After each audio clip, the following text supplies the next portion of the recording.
শুরু করবো। হুম প্রিয় শিক্ষার্থীরা, কেমন আছো সবাই?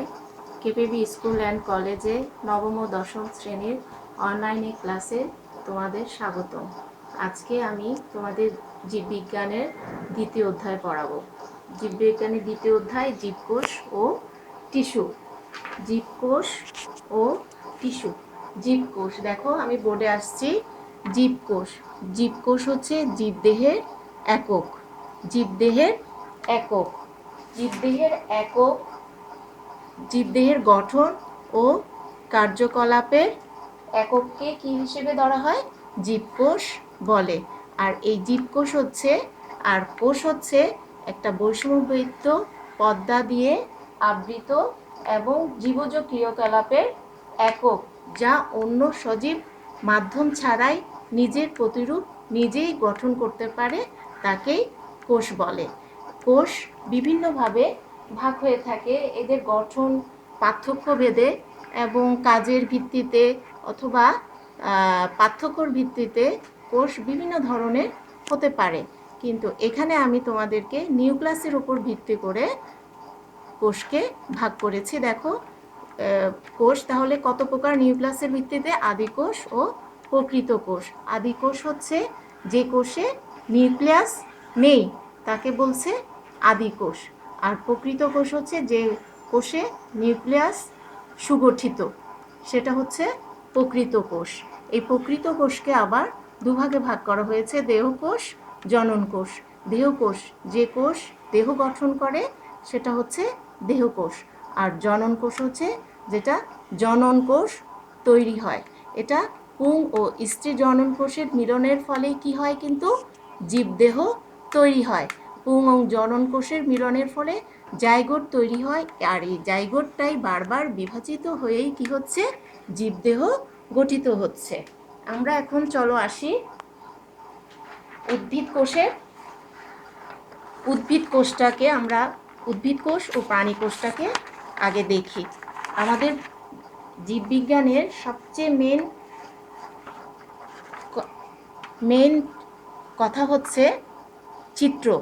চিত্রটা দেখলেই কিন্তু আমরা বুঝতে পারবো এখানে কি কি আছে না আছে। হ্যাঁ, দেখো, উদ্ভিদ কোষ আর প্রাণী কোষ। উদ্ভিদ কোষ আর প্রাণী কোষ, হ্যাঁ, উদ্ভিদ আর প্রাণী কোষ একই, শুধু এখানে তোমার এখানে জীবকোষে, উদ্ভিদ কোষে কি আছে?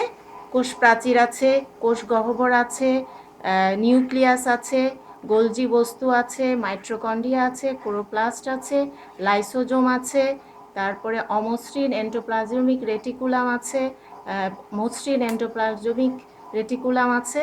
হ্যাঁ, ঠিক তেমনি প্রাণী কোষেও আছে, কিন্তু শুধু প্রাণী কোষে কি নেই? এই কোষ প্রাচীরটা নেই। এবার আসি তোমাদের আমি উদ্ভিদ কোষ ও প্রাণী কোষের ভেতরের কি অঙ্গগুলো আছে সেটা তোমাদেরকে পরিচিত করাই। এটা দেখো কি কি আছে: কোষ প্রাচীর, কোষ ঝিল্লি, প্রোটোপ্লাজম, সাইটোপ্লাজমীয় অঙ্গাণু, নিউক্লিয়াস। কোষ প্রাচীর যেটা প্রথমেই বলেছি, এটা শুধু উদ্ভিদ কোষেই আছে, পাওয়া যায়। হ্যাঁ, কোষ প্রাচীর উদ্ভিদ কোষের একটা অত্যন্ত গুরুত্বপূর্ণ বৈশিষ্ট্য। হ্যাঁ, এটা মৃত বা জড়বস্তু দিয়ে তৈরি। প্রাণী কোষে কোষ প্রাচীর থাকে না। কোষ প্রাচীরের রাসায়নিক গঠনটা কি ধরনের?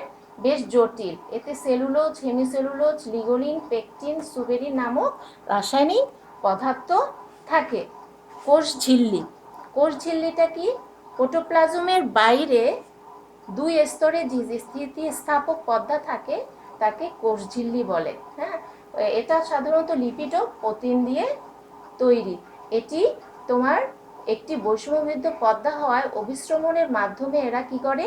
পানি ও খনিজ লবণ চলাচল নিয়ন্ত্রণ করে। আর প্রোটোপ্লাজমটা কি দেখো?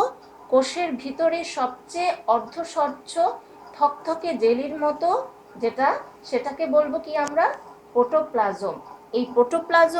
এই প্রোটোপ্লাজমের মধ্যেই কিন্তু তোমার সব কিছু, এই সাইটোপ্লাজমীয় অঙ্গাণু, নিউক্লিয়াস, এই প্রোটোপ্লাজমের মধ্যেই সবাই থাকে। আর সাইটোপ্লাজমীয় অঙ্গাণুগুলো হচ্ছে তোমার প্রোটোপ্লাজম থেকে নিউক্লিয়াসকে সরিয়ে দিলেই যেটা জেলির মতো বস্তুটা দেখা যাবে সেটাই হচ্ছে সাইটোপ্লাজম। আর এই সাইটোপ্লাজমের মধ্যেই অনেক ধরনের অঙ্গাণু থাকে। হ্যাঁ, এগুলো অঙ্গাণুগুলো আবার দেখো কতগুলো আছে ঝিল্লিযুক্ত, আবার কতগুলো আছে ঝিল্লিবিহীন। হ্যাঁ, ঝিল্লিযুক্ত ঝিল্লিযুক্ত কোনগুলা? Mitochondria, plastid. মাইটোকন্ড্রিয়াটা কি? মাইটোকন্ড্রিয়া হচ্ছে 2 স্তর বিশিষ্ট ও ও আবরণী। এটা আবার ভিতরের দিকে এক ভাঁজ থাকে, এই ভাঁজগুলাকে আবার ক্রিস্টি বলে। যেমন এই যে দেখো, এই যে দেখো ভাঁজ, এই যে দেখো মাইটোকন্ড্রিয়া, দেখো ভেতরের দিকেও খাঁজ কাটা, এগুলাকে বলে ক্রিস্টি। এরপর আসি চলো প্লাস্টিড। প্লাস্টিড এটা তোমার গুরুত্বপূর্ণ উদ্ভিদ কোষের একটা গুরুত্বপূর্ণ অঙ্গ। হ্যাঁ, এই প্লাস্টিডের প্রধান কাজ হচ্ছে খাদ্য প্রস্তুত করা, খাদ্য সঞ্চয় করা এবং উদ্ভিদকে বর্ণময় এবং আকর্ষণীয় করে পরাগায়নে সাহায্য করা। এই প্লাস্টিড আবার আমরা 3 ভাগে ভাগ করতে পারি। একটা হচ্ছে ক্লোরোপ্লাস্ট, ক্রোমোপ্লাস্ট, লিউকোপ্লাস্ট। এই তিন ধরনের, এরা 3 ধরনের কাজ করে থাকে। হ্যাঁ, ক্লোরোপ্লাস্টটা কি করে? এটা তোমার কোথায় থাকে? পাতা, কচি কাণ্ড ও অন্যান্য সবুজ অংশে ক্লোরোপ্লাস্টটা পাওয়া যায়। এরপর আসি চলো ক্রোমোপ্লাস্টে। ক্রোমোপ্লাস্টটা কি? এই প্লাস্টিডে তোমার জ্যান্থোফিল, ক্যারোটিন, ফাইটোএরিথিন, হ্যাঁ, রঞ্জক থাকে। এটা তোমার কোনোটা তোমার হলুদ বর্ণের, কোনোটা নীল বর্ণের অথবা লাল বর্ণের। হ্যাঁ, এটা হচ্ছে ফুল, পাতা এবং উদ্ভিদের অন্যান্য অংশকে আকর্ষণীয় করে ওঠায় এটা সাহায্য করে এবং ফুলকে আকর্ষণীয় করে পরাগায়নে সাহায্য করাই এর প্রধান কাজ। লিউকোপ্লাস্টটা কোথায় থাকে? এর কোনো রঞ্জক পদার্থ এর থাকে না, এজন্য এটা হচ্ছে কি বর্ণহীন। এটা কোথায় থাকে? মূলে, ভ্রূণে এবং জনন কোষে। তোমরা দেখতে পাবে এদের কিন্তু কোনো কালার নেই। একটু তুমি যদি একটা ছোট উদ্ভিদ তোমার চারা গাছ উঠিয়ে দেখো, দেখবে যে তোমার উপরের অংশগুলা সবুজ কিন্তু মূলের অংশটা সাদা। তার মানে এখানে কোনো রং নেই, বর্ণহীন। এরপর আসি চলো গোলজি বস্তু। গোলজি বস্তুটা কি? এর গোলজি বস্তুটা হচ্ছে প্রাণী কোষে পাওয়া যায় এটা সাধারণত, এবং অনেক উদ্ভিদ কোষেও এটা দেখা যায়। এটা উৎসেচকের পানি বিয়োজনে সাহায্য করে। Endoplasmic reticulum. এন্ডোপ্লাজমিক রেটিকুলামটা কি? এটা হচ্ছে আবরণীর গায়ে প্রায় রাইবোজোম লেগে থাকে। এটা উদ্ভিদ ও প্রাণী কোষ উভয়েই উপস্থিত থাকে। এটার কাজ হচ্ছে তোমার প্রোটিন সংশ্লেষণে কাজ করে থাকে। কোষ গহ্বর। সাইটোপ্লাজমের কোষের মধ্যে যে ফাঁকা স্থান দেখা যায় সেটাই হচ্ছে কোষ গহ্বর। এই যে দেখো, এটাই হচ্ছে কোষ গহ্বর। এরপর আসি চলো লাইসোজোম। এই লাইসোজোম কি জীবকোষকে জীবাণুর হাত থেকে রক্ষা করে। হ্যাঁ, এর উৎসেচকগুলি কি করে? জীবাণুগুলোকে হজম করে ফেলে। হজম করার ফলে কি হয়? তোমার দেহে অক্সিজেনের অভাব হলে বা বিভিন্ন কারণে লাইসোজোমের পর্দা ক্ষতিগ্রস্ত হলে তখন আশেপাশের অঙ্গগুলোও নষ্ট হয়ে যায়। হ্যাঁ, কখনো কখনো কোষটাও কিন্তু মারা যায়। এবার আসি চলো সাইটোপ্লাজমে অঙ্গাণুর ঝিল্লিবিহীন অঙ্গাণুগুলি, যেমন কোষ কঙ্কাল, রাইবোজোম, সেন্ট্রোজোম। কোষ কঙ্কালটা কি? কোষ ঝিল্লি অতিক্রম করলেই, কোষের ভিতরে ঢুকলেই দেখতে পাওয়া কোষ কঙ্কাল নজরে আসবে। এটা আসলে কি? লম্বা এবং মোটা চিকন মিলিয়ে অসংখ্য দড়ির মতো কোষের চারিদিকে ছড়িয়ে থাকে। হ্যাঁ, এবং এটা কি করে? কোষটাকে ধরে রাখে। আর রাইবোজোমটা কি? উদ্ভিদ ও প্রাণী উভয় ধরনের কোষেই এটা পাওয়া যায়। এই অঙ্গাণুটা তোমার প্রোটিন সংশ্লেষণে সাহায্য করে। সেন্ট্রোজোমটা কি? এটা প্রাণী কোষের সব প্রধান বৈশিষ্ট্য। এটা উদ্ভিদের নিম্ন শ্রেণীর উদ্ভিদের কিছুতে দেখা যায়। এরপর আসি নিউক্লিয়াস। এটাই কি? তোমার জীবকোষের প্রোটোপ্লাজমে তোমার পর্দাঘেরা ক্রোমোজোম বহনকারী হ্যাঁ, যে বস্তুটা দেখা যায় সেটাই হচ্ছে নিউক্লিয়াস। নিউক্লিয়াসে কি কি আছে দেখো, নিউক্লিয়ার আবরণী, তারপরে আছে নিউক্লিওলাস, ক্রোমাটিন তন্তু, নিউক্লিয়ার রন্ধ্র। এরপর আসি আমরা, চলে যাই উদ্ভিদ আর প্রাণীর কাজ পরিচালনার জন্য তোমার আমার বিভিন্ন কোষ আছে।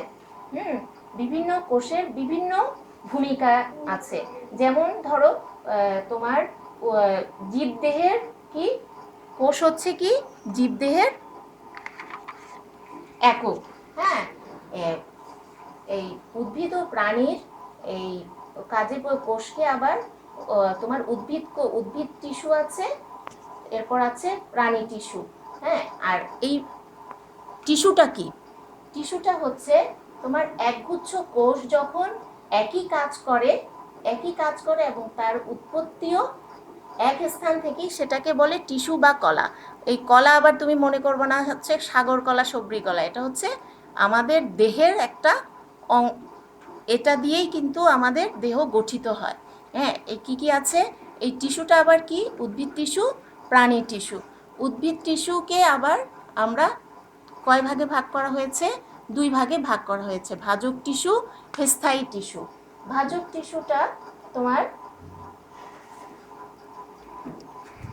টিস্যুর কোষগুলা কি বিভাজনে সক্ষম, কিন্তু স্থায়ী টিস্যুর কোষগুলো বিভাজিত হতে পারে না। হ্যাঁ, স্থায়ী টিস্যুর কোষগুলাকে আবার তিন ভাগে ভাগ করা হয়েছে। একটা হচ্ছে সরল উদ্ভিদ টিস্যুটাকে কত ভাগে ভাগ করেছে, দুই ভাগে। একটা হচ্ছে ভাজক টিস্যু আর একটা হচ্ছে স্থায়ী টিস্যু। স্থায়ী টিস্যুকে আবার তিনটা ভাগে ভাগ করা হয়েছে, সরল টিস্যু, জটিল টিস্যু, নিঃস্রাবী টিস্যু বা ক্ষরণকারী টিস্যু। সরল টিস্যুটা আবার তিন ভাগে বিভক্ত, প্যারেনকাইমা, কোলেনকাইমা, স্কেলেনকাইমা আবার দুই ভাগে বিভক্ত, ফাইবার বা তন্তু বা স্কেলারাইট। জটিল টিস্যুটা আবার কি আছে, জাইলেম, ফ্লোয়েম। জাইলেমে কি আছে, tracheid, vessel, xylem parenchyma, xylem fibre. ফ্লোয়েমে আছে কি শিবকোষ, সঙ্গী কোষ, ফ্লোয়েম প্যারেনকাইমা, ফ্লোয়েম ফাইবার। উদ্ভিদ টিস্যু গেলাম, এখন আসি প্রাণী টিস্যুতে। প্রাণী টিস্যু চার ধরনের, আবরণী টিস্যু, পেশি টিস্যু, স্থায়ী টিস্যু, যোজক টিস্যু। আবরণী টিস্যুকে কাজের প্রকৃতি ভেদে আবার তিনটা ভাগে ভাগ করা হয়েছে, স্কোয়ামাস, কিউবয়েডাল, কলার মনার। এরপর আসি প্রাণীদেহের ভিত্তিপদ্মার উপর সজ্জিত কোষগুলোর সংখ্যার ভিত্তিতে আবরণী কোষকে আবার তিনটা ভাগে ভাগ করা হয়েছে, সাধারণী আবরণী টিস্যু, স্ট্র্যাটিফাই আবরণী টিস্যু, সিউডো স্ট্র্যাটিফাইড আবরণী টিস্যু। এরপর বিভিন্ন কাজের জন্য নানাভাবে রূপান্তরিত হয়ে আবরণী টিস্যুকে ভাগ করা হয়েছে পাঁচ ভাগে, সিলিয়াযুক্ত আবরণী টিস্যু, ফাজেলাযুক্ত আবরণী টিস্যু, ক্ষণপথযুক্ত আবরণী টিস্যু, জননঙ্গের আবরণী টিস্যু, গ্রন্থি আবরণী টিস্যু। পেশি টিস্যু, এরপর আসি পেশি টিস্যুকে আবার কয়টি ভাগে ভাগ করা হয়েছে, তিনটা ভাগে, ঐচ্ছিক পেশি, অনৈচ্ছিক পেশি, হৃৎপেশি।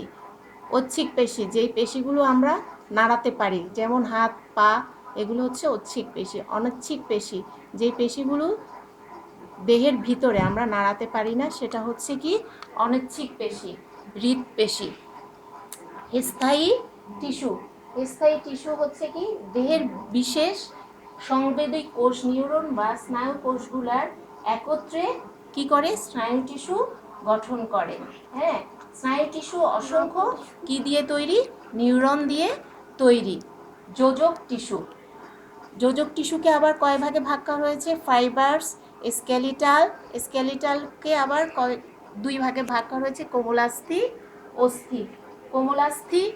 কোমলাস্থি যেগুলো হচ্ছে আমাদের কান, এগুলো হচ্ছে কোমলাস্থি।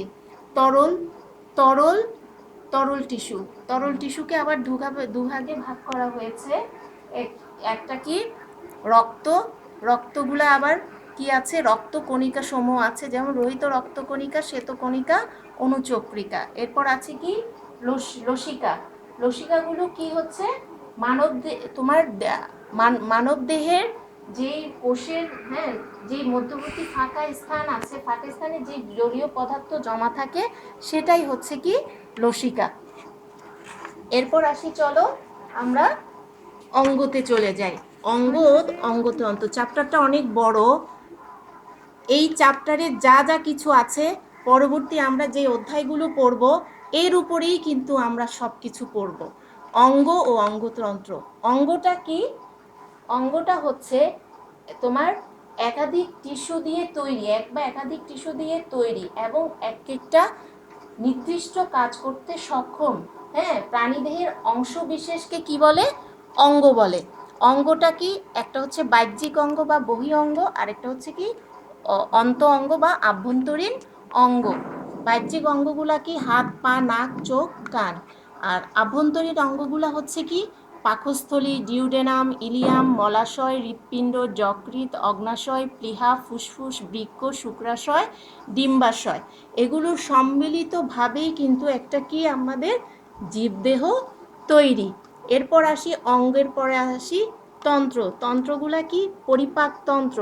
পরিপাক, যেটা আমরা খাওয়ার পর যেখানে খাবার গিয়ে পরিপাক হয়, এটা হচ্ছে পরিপাক তন্ত্র। এখানে পরিপাক নিয়ে কথা বলা, মানে সব কিছু এখানে পরিপাক নিয়ে বলা হয়। শ্বসনতন্ত্র, যেটা আমাদের শ্বাসকার্যে নিয়ন্ত্রণ করে। শ্বসনতন্ত্র। স্নায়ুতন্ত্র, যেটা আমাদের মস্তিষ্কের যাবতীয় যাবতীয় যাবতীয় আমাদের যা আমরা কার্যকলাপ করি এই স্নায়ুতন্ত্রের মাধ্যমেই কিন্তু হয়ে থাকে। রেচনতন্ত্র, তারপরে জননতন্ত্র, তারপর হচ্ছে ত্বকতন্ত্র, এরপর হচ্ছে অন্তঃক্ষরা গ্রন্থি। এই অন্তঃক্ষরা গ্রন্থিগুলো কি? এগুলো হচ্ছে আমাদের দেহে থেকে আবার কিছু গ্রন্থি, নালীবিহীন গ্রন্থি এগুলা, হ্যাঁ, অন্তঃক্ষরা গ্রন্থি। এগুলো বিভিন্ন আমাদের দেহের বিভিন্ন কাজ করে থাকে। এই তন্ত্র, অঙ্গ ও অঙ্গতন্ত্র। এরপর আসি এই চ্যাপ্টারের অণুবীক্ষণ যন্ত্র। অণুবীক্ষণ যন্ত্রটা আবার 3 ভাগে বিভক্ত: সরল অণুবীক্ষণ যন্ত্র, যৌগিক অণুবীক্ষণ যন্ত্র, ইলেকট্রন অণুবীক্ষণ যন্ত্র। চলে আসো, আমার সামনে চলে আসো। আমরা এতক্ষণ এই চ্যাপ্টারে যা যা পড়েছি এগুলো তোমরা ভালো করে বাসায় পড়বে। প্রশ্নগুলো এখান থেকে যা যা উদ্ভিদ কোষের চিত্র, প্রাণী কোষের চিত্র, তারপরে তোমার মাইটোকন্ড্রিয়া, যেই ভাগগুলো তোমার উদ্ভিদ কোষ, প্রাণী কোষের যেই ভাগগুলো দেখিয়েছি, এরপর টিস্যুর যে ভাগগুলো দেখিয়েছি, এগুলোর উপর তোমাদের প্রশ্ন আসবে। এগুলো তোমরা ভালো করে পড়বা। পড়লে তোমাদের পরীক্ষার সময় তোমরা ভালো করে অ্যান্সার দিতে পারবে। এরপর আসি আমি তোমাদের ব্যবহারিক ক্লাসে। তোমরা তো আমাদের প্রথম প্রস্তুতি পর্যায়ে আমরা দুটো ব্যবহারিক সিলেবাসের দুটো করেছি, 1 আর 2। নবম শ্রেণীর সিলেবাসের আমরা ব্যবহারিক শেষ করেছি দুটো, 1 আর 2। তোমরা এই বন্ধের মধ্যে পরবর্তীগুলো যতটুকু পারো, আমাদের প্রথম পর্যায়িক পরীক্ষার 3টা আছে আরও বাকি, তোমরা এই 3টা বাসায় করে ফেলার চেষ্টা করবা। এরপর 10ম শ্রেণীর ব্যবহারিকে আমাদের বেশি কিছু নেই, আর একটা আমরা শুধু করতে পেরেছি, আরও দুটো বাকি আছে। তোমরা শিক্ষার্থীরা, তোমরা এখন যেহেতু তোমাদের সময় আছে, তোমরা এই ব্যবহারিকগুলো করে ফেলবা। হ্যাঁ, অনলাইনে ক্লাসে সবাইকে ধন্যবাদ।